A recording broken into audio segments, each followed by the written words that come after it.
number 10 we have The Stinky Cheese Man. Honestly, this is one of the best books ever written, but I don't know if it should be for kids. Basically, it's a series of children's stories that are known to be famous fairy tales, but they have been reworked to be very strange. Now, I loved this book when I was a kid, but that could be why I'm so weird now. You could read this book to your kid, but they might end up like me. The main story of this book is called The Stinky Cheese Man. It was basically the story of a gingerbread man, but instead of people trying to chase him down to eat him, they can't stand the smell of him because he's made of the stinkiest cheese, so he thinks everyone is trying to chase him down and eat him, but in reality, no one can stand him. It's the perfect representation of someone who thinks they're great, but has no idea what's going on in the real world. The one I remember the most of the Stinky Cheese Man versions was the Ugly Duckling. The Ugly Duckling, if you guys know that story, starts out as an ugly duckling, grows up to be a beautiful swan. In the Stinky Cheese Man version, starts out as an ugly duckling, and then he grows up, and it turns out he was just an ugly duck. I remember that one so vividly because my mom would read it and she couldn't finish reading it because the last line when it says, turns out he was just ugly, she would laugh so hard. She'd be like, and she could never finish the story because she thought it was the funniest thing on the planet. Coming in at number 9 is Under the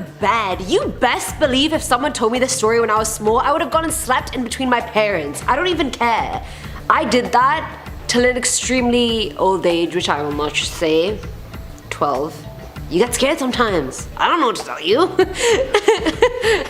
Now, as the story goes, a young boy is just sleeping in his bed when he hears footsteps outside his door. Thinking he could be either a serial killer or just a random creep, he peeks at the door before it swings open. As the door opens, it reveals a crazed serial killer holding the dead bodies of both the boy's parents. Terrified and frozen watching him, the man put the parents on a chair and got some blood on his hands and wrote something on the wall. Now, thinking the boy is asleep, the murderer hides under the bed. The boy at this point has probably peed and shat at this point and is silently probably crying his eyes out, and just every orifice on his body is, you know, releasing. Now, it's too dark for him to read what the man wrote, so he just pretends he's asleep and lays as still as possible. Just imagine it's dead silent and the boy can just hear the killer breathing underneath him. An hour passes and eventually his eyes are adjusting to the light and he finally makes out what the man wrote. Just as he hears a noise from under the bed, he reads the words, "I know you're awake."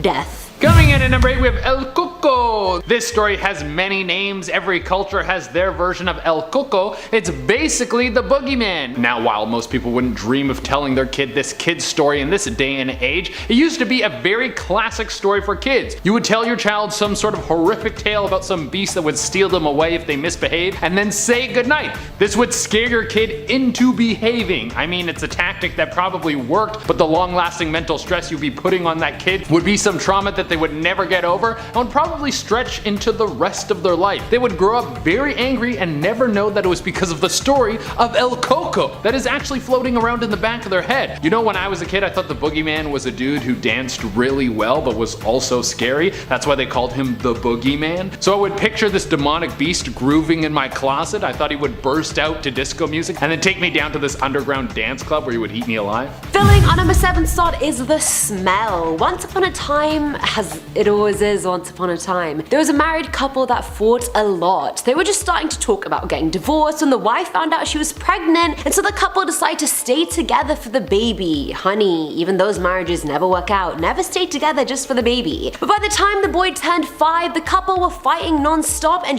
was bad. One night the fight got really bad and the dad was so angry he choked his wife to death. In a panic, he quickly took the body to the boot of the car before the son could wake up and find out that his dad has murdered his mom. He got to a swamp, kind of piggybacked the body over his shoulder and then threw it into the gross ass swamp. It smells horrible, and because he had been in the water, the husband also stank like shit.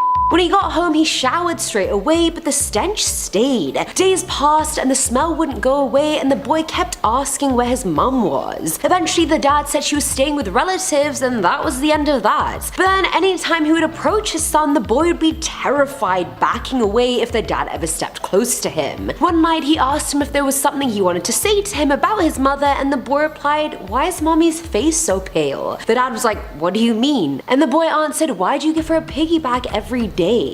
Damn, so the boy can see the mom. Nope. Anyways, next one is number 6, the Ouija board. It should be no surprise that there's a spooky bedtime story that involves a Ouija board. In fact, this would be something I would tell my imaginary kids if I ever had them. They need to learn from an early age that if you mess around with spooky things, bad stuff will happen. I don't need my kids bringing that kind of bad energy into my life. Well, this story follows along a group of kids who got the bright idea of using a Ouija board to try and talk to some dead people, and then things go terribly wrong. Everyone gets cursed, and one by one each one of the kids dies off because of some horrible demonic force that kills them. Honestly, the whole thing sounds like a bad time. But why would you tell this story to kids? Well, back in the early 20th century, the fear of the occult was much more serious than it is now. Now when you say the occult, you think about a few girls sitting around a circle with some crystals and a birth chart. But back then, you thought the devil himself was going to use his followers to breed a dark army. So this story would envelop kids with fear so they would stay far away from the dark arts. Coming in at number 5 is The Voice. It's always the big houses that end up scarring kids for life. Now when this kid was young, his family moved into a 2-story house, which was honestly a bit of a maze. Both his parents worked, which meant he'd often come home from school to an empty house, which is scary as a kid. I remember that happened to me for a period while my sisters were in uni, and I was scared home alone every single day. I would just be like cocooned in the blanket and just wait there until somebody got home. Either way, one evening he came home after being at a friend's and the house was dark. He called out for his mum and he heard her response from upstairs, so obviously he went running upstairs to find her. He called out for her again and heard her say yes, so he narrowed it down to one of the rooms on the far right side of the house. The kid was still a bit scared, but he knew as soon as he saw his mum he'd feel safe, so he rushed to the room, and just as he was about to open it, the front door opened. He heard his mum shout, "Sweetie, are you home?" Which is like, okay, if that's my mum, who the hell answered me in this room? The boy immediately let go of the door handle and ran down the stairs. As he was going down, he looked back briefly and saw something staring at him from the crack of the door that was open. Note to self, just don't open that door ever. Coming in at number 4, we have The Lorax. This is a Dr. Seuss story that I would get read all the time as I was going to sleep. If you don't know the whole story of the Lorax, it's that of a forest dweller who used to live in a lush green world that was covered by nature, and then slowly but surely the entire forest is torn down and all that is left is smog and rot. Everything that used to be green and healthy is now dead, and the story is a warning to everyone that we should stop destroying the environment or it's going to get eaten up faster than Joey Chestnut chomps down a meal.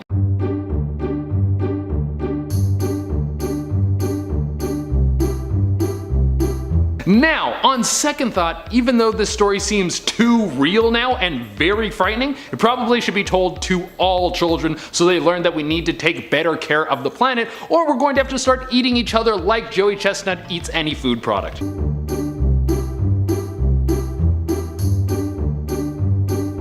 At number 3 slot is The Keyhole. We've all had variations of this scary story as kids, but I always thought it was super creepy. So this man's flight lands quite late, and so he drives to this tiny hotel a few miles outside of Kiev. He tells the concierge he wants to book a room, and she does all the admin stuff and gives him the key and the room number. Now just as he's picking up his luggage to go up, she tells him, "But one more thing, comrade. There's one room without a number, and it's always locked. Don't even peek in there." Too tired to even take her warning seriously, the guy shrugged it off and went to his room. He passes the hell out but is awoken in the middle of the night by the sound of a running tap. But hella annoyed, he follows the sound and realizes it's coming from the room opposite his, which is the one the concierge warned him about. He starts pounding on the door to try and get the person to stop, but no one answers. The man then looks into the keyhole and sees nothing but red. The water's still going, and so he's had enough. The flight was long enough, he's been through enough shit. So he goes downstairs and complains to the concierge. After finishing, he asks, "By the way, who is in that room?" And that's when the truth finally came out. She explained how there was a couple that used to board that room, but the husband ended up murdering his wife. She was a pale white beauty, but her eyes were always fully red.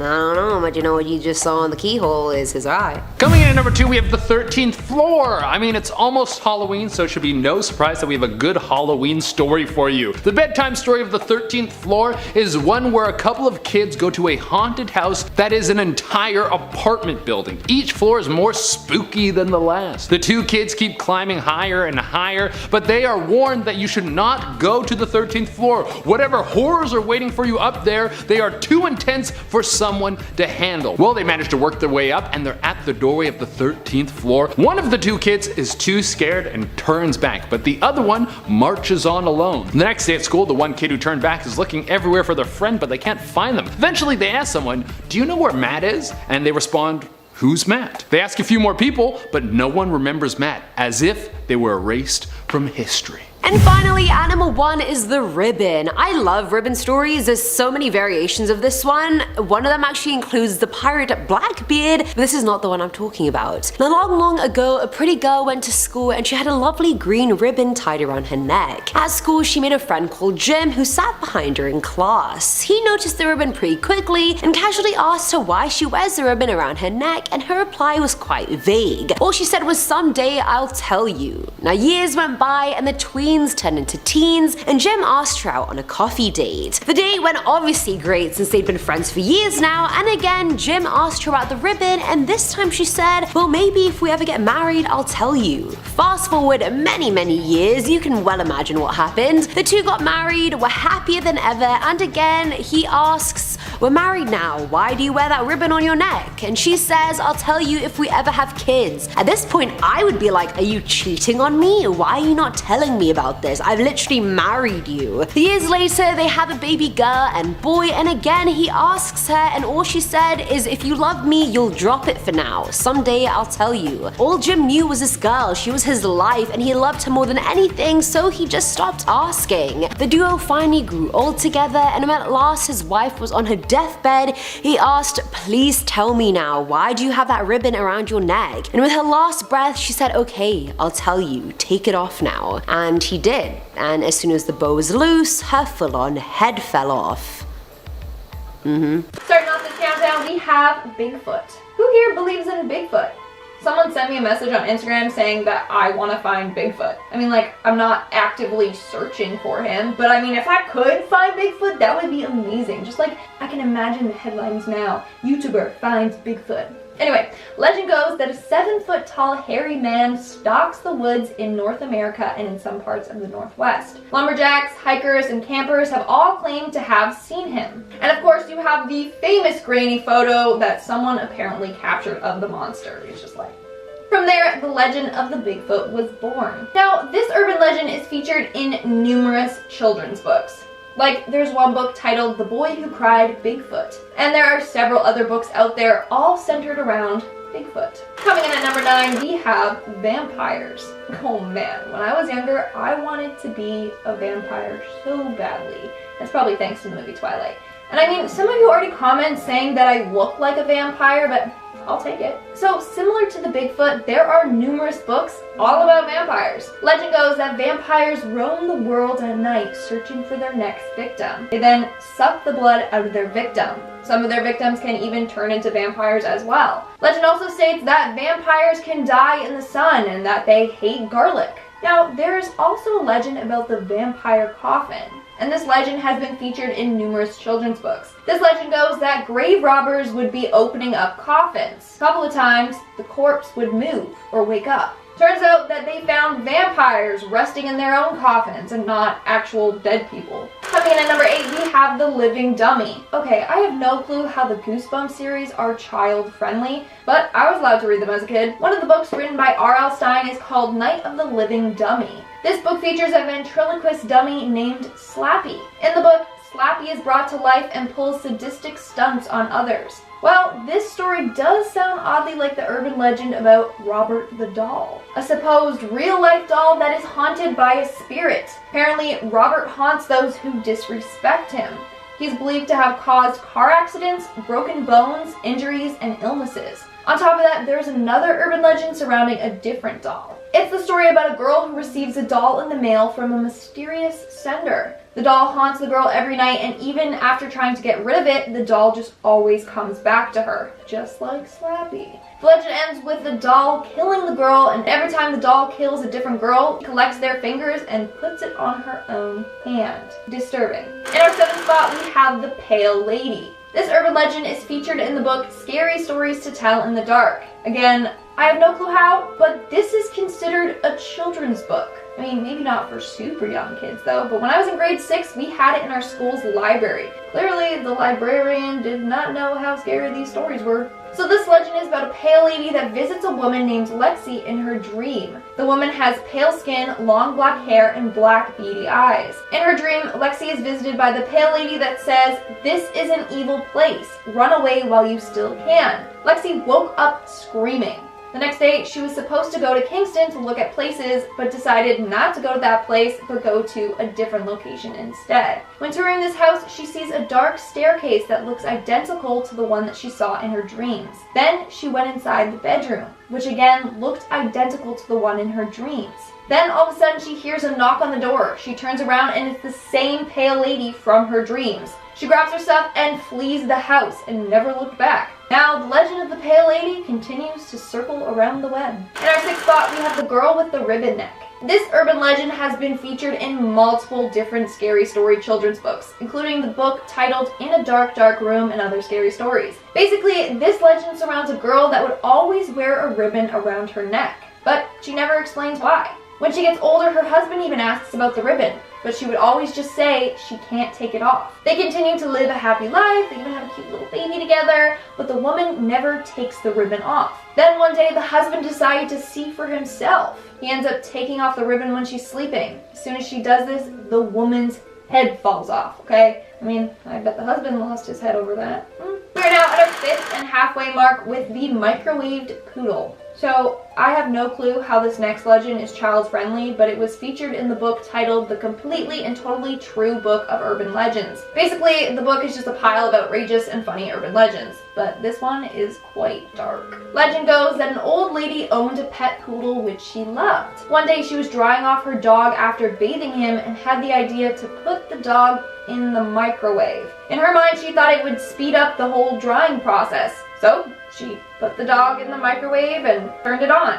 She then left the room, and a while later, the microwave exploded. And you can all guess what happened from there. So, yeah, that's really dark and sad. Moving on to number 4, we have El Chupacabra. Chupacabra is a legend about a monster that attacks animals and consumes their blood. The monster is said to be able to stand upright and resembles a large reptilian kangaroo with huge red eyes. Other people have said that the monster looks like a canine in appearance, but is hairless. It was first reported in 1995 in Puerto Rico when they said that the monster attacked their goats and sheep and left them completely drained of blood. The children's book titled The Night of the Chupacabras talks about this urban legend. It's about a brother and sister that explore a ranch in their village after hearing the tales of the Chupacabra, who they think is stalking the village.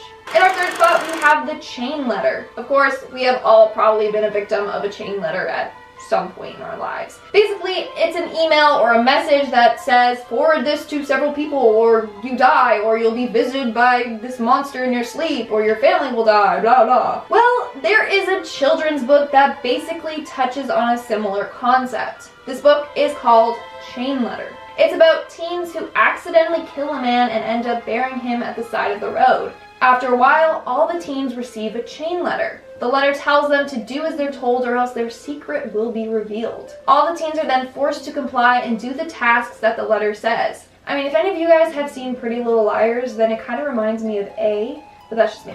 Again, I have no clue how this is considered a children's book. In our 2nd spot, we have the satin evening gown. Here's another urban legend that was featured in the book Scary Stories to Tell in the Dark. This is a legend that surrounds a young girl who is invited to a dance. However, she doesn't have enough money to buy a new dress, so she goes to a thrift store. There she buys a beautiful white satin dress and goes to the dance. At the dance, she's dancing and partying it up, but then she begins to feel dizzy and sick. She's taken home, and the next day when her mother goes to check on her, she's found dead. Turns out that the seller of the dress stole the dress off of a dead girl. Since the girl was dancing all night, she was sweating, and when her pores opened up, the embalming fluid got into her body and poisoned her. It slowly stopped her blood flow, and then she died. As someone who thrift shops, that's terrifying, but I mean, I always wash the clothes directly after I purchase them, so I think I'm safe. And in our number 1 spot, we have Lamb to the Slaughter. So this is a short story written by Roald Dahl. I don't know about you, but I had to read this story in English class and then analyze it and do a project on it. So this story is about a woman named Mary Maloney. She's a pretty devoted wife to her husband, Patrick Maloney.